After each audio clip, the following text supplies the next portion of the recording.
Assalamualaikum dan selamat pagi.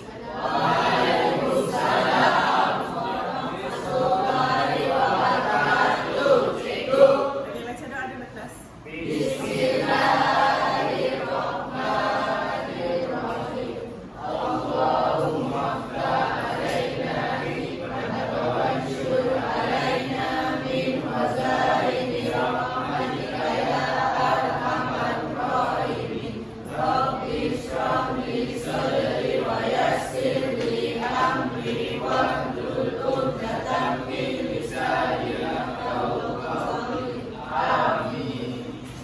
Oke kelas, sebelum kita mulai kelas, kita belajar hari ini. Semua sehat kak? Semua sehat. Kalau ada yang sakit, begitu saya awal-awal ya. Oke, semua masih ingat kan nama saya? Oke, apa nama saya?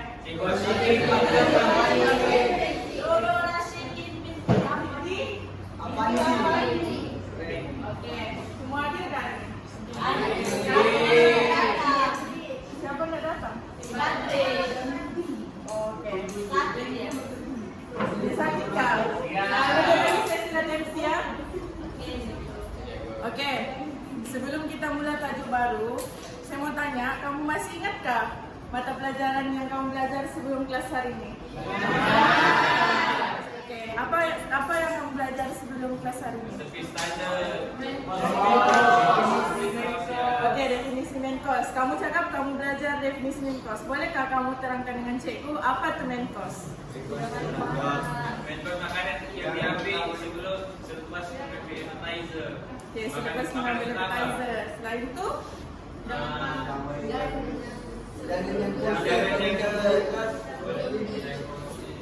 Hidangan full set, hidangan selingan lengkap lagi.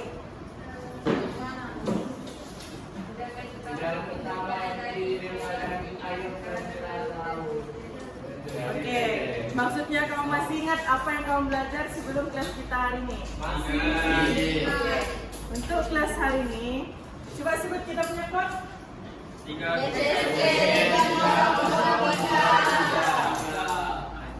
Apa yang punya nama modul? Tadi kecilnya? Oke, sebelum mulai kelas, kita ada 3 tujuan pembelajaran untuk kelas hari ini. Yang pertama, saya mau kamu dapat jelaskan definisi resipi standar.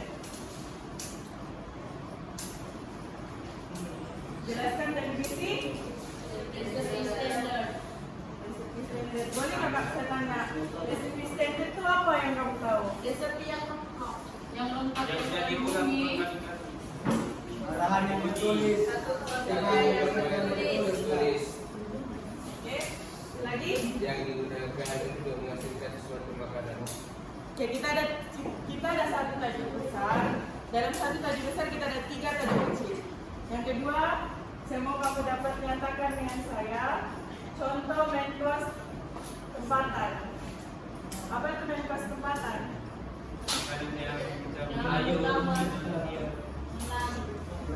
Lagi? Cina. Lagi? India. 3 aja? Ya, yang ketiga, tujuan pembelajaran kita hari ini, kamu dapat terangkan dengan saya contoh main course antara bangsa. Apa main course antara bangsa yang kamu tahu? Itu sudah ada chicken chop, lagi? Fish and chip. Fish and chip, chicken chop, lamb chop, itu saja? Betul. Oke, saya mau tambah sedikit dari kelas minggu lepas. Kamu cakap main course itu ialah hidangan setingkat lengkap yang lengkap dengan karbo, vitamin, protein. Oke, main course ini dia ada 2 jenis. Satu, hidangan setingkat lengkap, macam contohnya chicken chop. Chicken chop dia ada karbo, dia ada protein, dia ada vitamin, dia ada sayur. Ada satu kaum dia punya main course, dia perlu ada nasi. Dia perlu ada nasi, sama lah macam chicken chop. Tapi ada satu lagi, dia cuma ada lauk. Dan yang kita belajar nih, kita cuma akan hasilkan lauk. Oke, boleh? Boleh. Kita punya tajuk resipi standard. Tadi ada yang cakap resipi standard tu ini. Oke, ini yang akan tajuk yang kita akan masuk hari ini. Untuk resipi standard, kita akan belajar tentang definisi, fungsi resipi standard, kebaikan dan kelemahan resipi standard. Oke, mana tadi suara-suara yang cakap tu resipi standard tu apa? Resepi yang sudah digunakan Ya, resepi bertulis.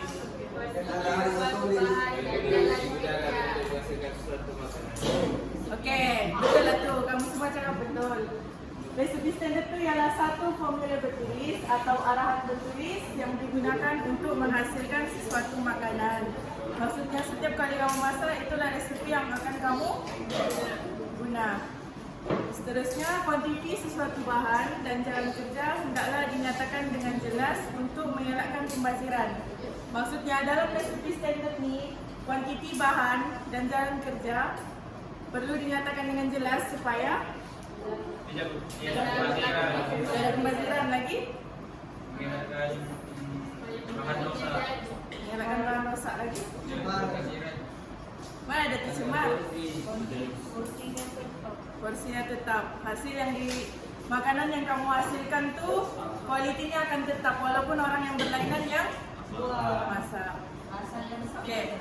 Struktur resipi standard. Dalam resipi standard, kamu perlu ada nama resipi. Kedua, jumlah resipi dan saiz porsi. Apa tu saiz porsi? Besar apa? Kuantiti hidangan lagi? Ya, berat. Kan kita belajar dalam resipi standard, setiap kali kita hasilkan makanan, main course yang kita hidang tu dia kena ada timbangannya sendiri. Ayam berapa gram, daging berapa gram kan?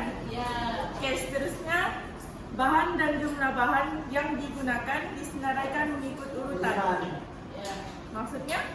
segala yang disebut resipi standard tu. Bahan yang ditetapkan lagi.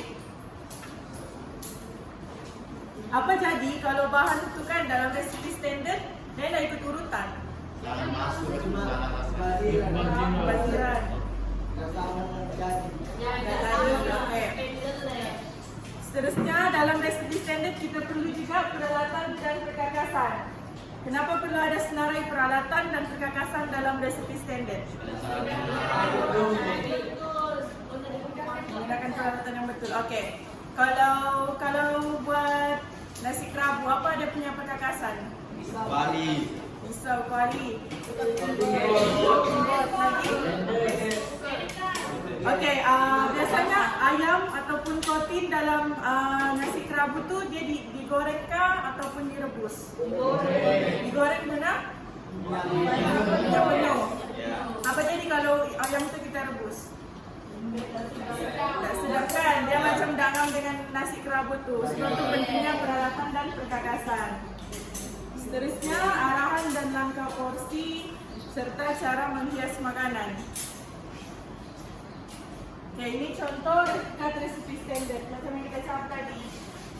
Ada garnish, ini cara menghias, cara menyediakan. Pernah nampak kan ni?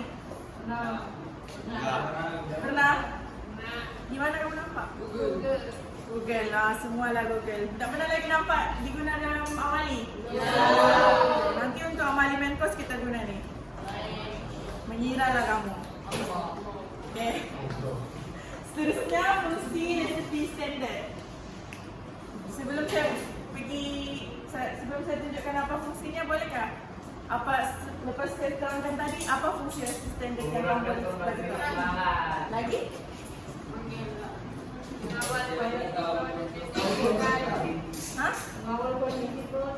Mengawal kuantiti produk lagi?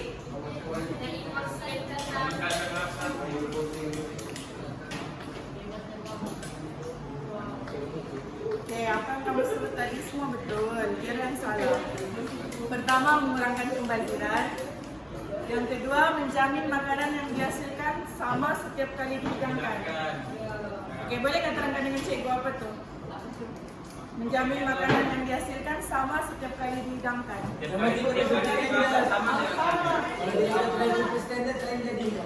Kenapa lain? Satu recipe standard. Kalau saya suruh si Res masak dengan si Nizal masak, benda akan sama kan?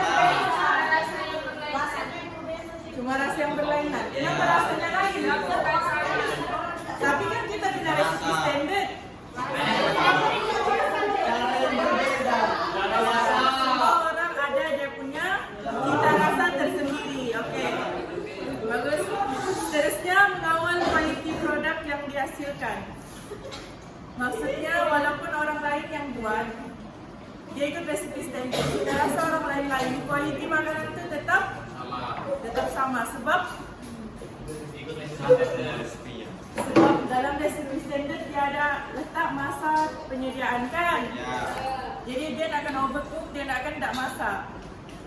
Seterusnya mempunyai porsi yang tetap, saiz yang sama dan cara menghidang yang sama. Okey, kita move kepada kebaikan resipi standard. Antara kebaikan resipi standard ni, pertama makanan yang dihasilkan akan sama setiap kali disediakan. Sama dah macam saya cakap tadi, dia cuma akan beza pada rasa, sebab cita rasa kita lain-lain. Ada yang suka masin, ada yang suka tawar. Yang kedua, mengekalkan setiap nutrisi yang terdapat di dalam makanan yang disediakan. Boleh kamu terangkan dengan cikgu apa maksud nomor 2 ni? Punya maksimal protein. Okey, boleh bagi saya contoh? Ayam direbus lama-lama yang ada protein. Okey, satu. Sayur. Kenapa sayur? Sebab? Nanti kencur.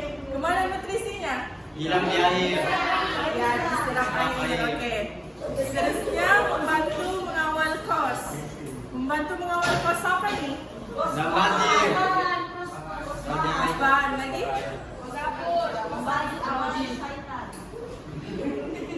Okey. Boleh bagi saya contoh? Mengawal kos macam mana? Macam mana kita mau kawal kos?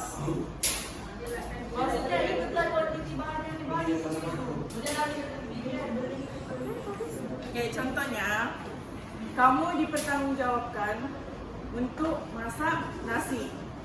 Okey, Teacher Dewi cakap Zulaika masak nasi. Ikut resipi standard. Okey, ikut resipi standard. Tapi si Zulaika ni pula, kan kita kan manusia, selalu lupa nak ikut resipi standard. Dia punya nasi jadi lembut, berair. Jadi apa yang berlaku di situ? Pembajiran kos. Okey, apa yang jadi lepas tu? Lepas pembajiran kos, satu bendanya tak jadi membazir. Yang kedua, kena buat balik. Bila kena buat balik tu, apa yang kita sudah bazirkan? Bahan kan? Kita kena lagi guna bahan. Lepas tu kurang sudah kita punya stok. Okey, begitu dia punya membantu mengawal kos. Seterusnya, kelemahan resipi standard. Yang pertama, tiada kepelbagaian. Apa yang tiada kepelbagaian? Sama sampai. Dia akan sama lah kan. Setiap kali dihasilkan dia akan sama. Kedua, tiada kreativiti. Maksudnya?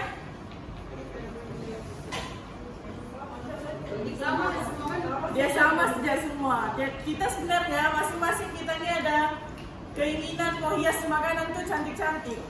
Tapi kita punya idea, kita punya kreativiti itu terhalang dengan resipi standard. Okey, seterusnya kita pergi ke menu. Yang pertama, jenis menu. Kedua, hidangan utama tempatan. Ketiga, hidangan utama antarabangsa. Dan keempat, contoh hidangan utama tempatan dan antarabangsa. Okey, ini dua jenis menu yang ada dalam standard. Bukan resipi standard. Dalam main course. Siapa main course tadi? Ya. Ini dua jenis menu yang ada dalam main course. Yang pertama, a la carte menu. Bolehkah satu orang tolong baca? Bacalah satu orang. ala carte menu yang disediakan dari appetizer hingga dessert dan setiap makanan mempunyai harga yang berbeza. Okey, duduk. Semua paham tak di sini apa tu ala carte? Okey, cuba bagi saya contoh. Dia order satu. Dia ada satu, lepas tu Dia kena satu. harganya lain-lain. Okey, contohnya? Macam burger, macam di McD tu. Okey. Kenapa di bakery? Macam di restoran. Ya begitu. Dia setiap satu jenis makanan dia ada harganya sendiri. Dia disediakan dari appetizer sampai dessert. Kayak macam McD dia sediakan dari appetizer sampai dessert. Tapi harganya berbeza-beza kalau kita ambil a la carte. Kedua, table dot menu. Wong cuba baca Wong.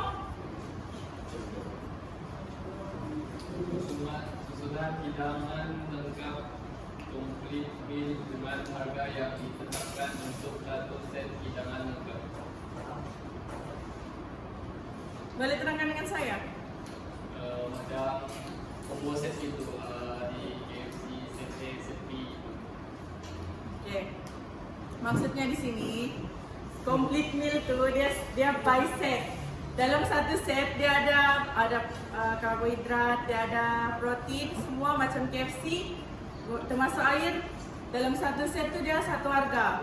Dia nak macam a la carte. Okey.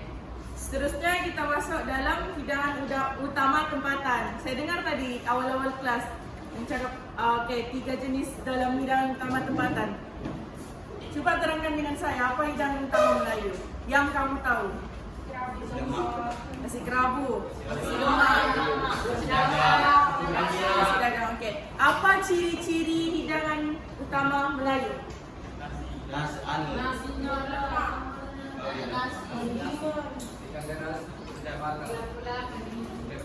Dia pakai nasi, dia pakai ulam-ulaman lagi, lauk lagi, sambal. Okey. Okey, untuk hidangan utama Melayu, dia mempunyai pelbagai jenis lauk diiringi dengan nasi. Ini yang saya cakap tadi, jenis-jenis hidangan utama. Dia kena ada sayur, ulam-ulaman untuk dia punya side dish, menu sampingan. Contohnya nasi kerabu lah, nasi kerabu ada sayur kah? Ada. Apa dia punya protein sini? Dan dia ada karbo, dia ada protein, dia ada vitamin, sayur. Seterusnya nasi dagang. Pernah nampak nasi dagang? Apa yang spesialnya nasi dagang di sini? Dia punya main course lah, ikan. Okey, seterusnya nasi lemak. Selain tiga ni, apa lagi? Laksa. Dan dia ada 2 jenis. Satu hidangan sepinggan lengkap. Satu lagi? Satu lagi dia cuma sediakan nasi dengan lauk. Itu beza 2 jenis hidangan utama. Okey, hidangan utama Cina pula, dia bahan utama untuk buatnya ialah soya, cendawan dan bunga lili. Contohnya char kway teow dan gan panyan. Ini apa? Apa namanya tu ada saya lagi tahu. Gan panyan tu yang ujung.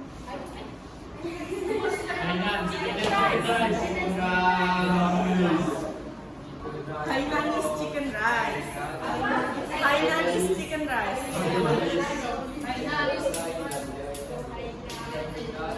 Okay, seterusnya hidangan utama India. Biasanya dihasilkan menggunakan rempah ratus dengan kuantiti yang banyak. Okey. Pernah pergi kedai mama? Pernah. Kalau kamu masuk kedai mama, apa yang kamu hidup? Kari. Itulah bahan utama dalam India. Biasanya India ni dia guna kari dengan minyak sapi. Pernah hidup minyak sapi? Kuatkan baunya. Dia lagi kuat dari butter. Kamu jangan sini. Okey. Apa ni? Contoh hidangan utama India. Biryani. Yang sebelah tu? Siapa cakap chapati, awas kamu. Seterusnya dalam hidangan utama antarabangsa. Kamu nampaknya kamu boleh terangkankah dengan cikgu? Kamu fahamkah? Okey, apa maksud hidangan global? Dunia. Okey, kalau serantau? Satu benua sudah tahu. Okey. Tenang, sabar. Okey, betul lah kamu cakap tadi yang global untuk satu dunia. Maksudnya makanan yang dihidangkan semua satu dunia pernah rasa. Contohnya chicken chop dengan fish and chip. Kau mesti pernah makan chicken chop. Itulah, bohonglah saya pernah. Kan buat sendiri lagi, kelas amali lagi. Mana ada di sekolah biasa masak chicken chop? Kamu jadi kayak gini. Terusnya fish and chip. Pernah kan makan fish and chip? Chicken chop ni biasa dia guna apa teknik masakan? Menggoreng minyak penuh. Kalau fish and chip? Sama juga. Okey, apa sos untuk chicken chop? Black pepper sauce. Mushroom sauce. Kalau untuk fish and chip? Tartar sauce. Kalau untuk chicken cordon bleu? Chicken cordon bleu. Ayam yang direm dalamnya tu stuffed chicken. Apa sosnya? Bechamel sauce. Bechamel sauce. Okay, seterusnya kita masuk dalam hidangan serantau. Okay, hidangan serantau ni dia makanan yang berubah mengikut iklim dan tradisi. Contohnya French cuisine, Italian cuisine. Pernah nampak kan ni? Dah pernah nampak? Itali, apa ni? Daging ikan. Beef tartar. Dalam kelas ni saya perhati ada yang pernah nampak, ada yang tak pernah nampak. Ni namanya steak tartar. Ini French cuisine. Kalau kamu nampak begini, kamu mau makan? Kenapa kamu mau makan? Satu, dia memang biasanya orang akan masak musim panas. Orang akan makan masa musim panas sebab dia sejuk. Tapi sebenarnya dia raw meat. Apa tu raw meat? Daging mentah. Dia punya egg yolk pun mentah. Ada bakteria campur kan masak. Ya, dia dicampur. Bahaya kan ni? Sebab tu dia dimakan di kawasan mengikut iklim. Kita kalau di sini panas sejuk, jangan makan makanan mentah. Apa? Dia tak mentah kalau kilau. Sebab dia dimasak guna air limau tu. Air limau tu yang biasa masak dia. Ini dia tak pakai lemon, tak pakai limau. Bau tu. Macam itu kan? Dia kena cuci bersih. Cuci pakai tepung. Ya. Satu itulah dari segi agama. Yang kedua dari segi keselamatan. Kesihatan juga. Kalau kamu makan ni keracunan makanan, yang hujung tu? Maksudnya semua orang tahu apa hidangan serantau. Okey, kita masuk ke contoh hidangan utama dan antarabangsa. Ini contoh-contoh hidangan lah. Nanti kita amali mana yang kita buat. Contoh untuk daging salai, ayam, ikan kukus. Ini untuk tempatan. Okay, untuk antarabangsa biasalah grilled lamb, duck confit, crab stuffing. Apa tu crab stuffing?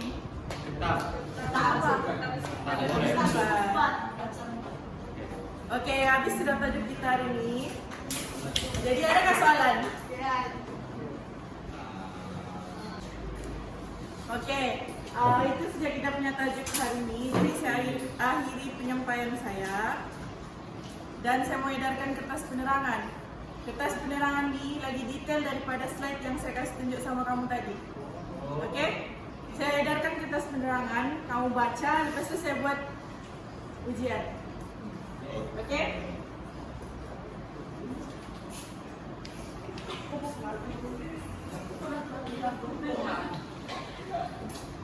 Okey. Kamu baca dulu 5 menit, pas itu saya edar kertas tugasan. Kertas tugasan, ujian kamu lah tadi. Sebab itu saya cakap, kamu kena baca satu kertas penerangan. Oke, bolehkah sudah saya edar? Boleh. Saya bagi masa 5 menit saja ya, jawab kertas tugasan.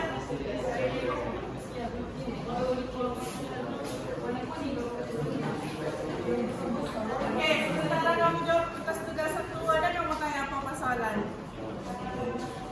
Tiada? Oke, kalau tiada saya mau tanya. Bolehkah? Oke, saya mau tanya. Yang pertama, bolehkah sekarang kamu bagi tahu saya apa maksud resipi standar? Definisi resipi standar. Angkat tangan jawab.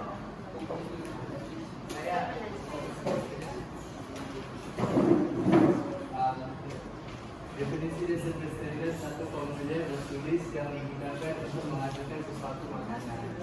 Oke, betul. Terima kasih, Res.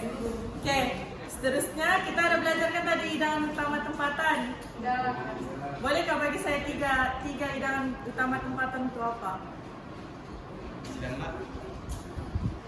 Dia ada 3 kategori.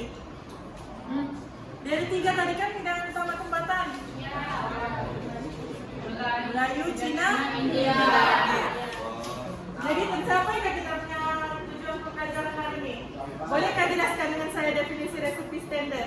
Boleh kan? Ya. Yang kedua, kamu boleh bagi saya contoh main course tempatan. Apa contoh main course tempatan? Lagi? Si lemak. Oke. Lepas itu, tujuan kita yang seterusnya yang terakhir terangkan contoh main course antarabangsa. Bolehkah kamu terangkan dengan saya apa? Oke, apa contohnya?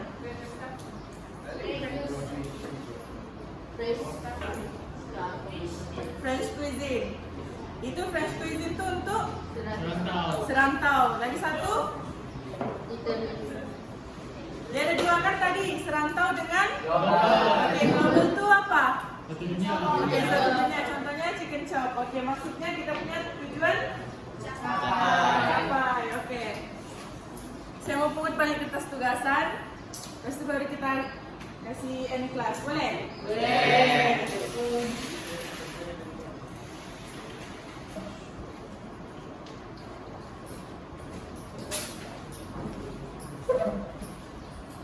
Oke, so kelas kita sampai sini saja. Untuk kelas akan datang, kita akan belajar tajuk persediaan resepi standar. Boleh?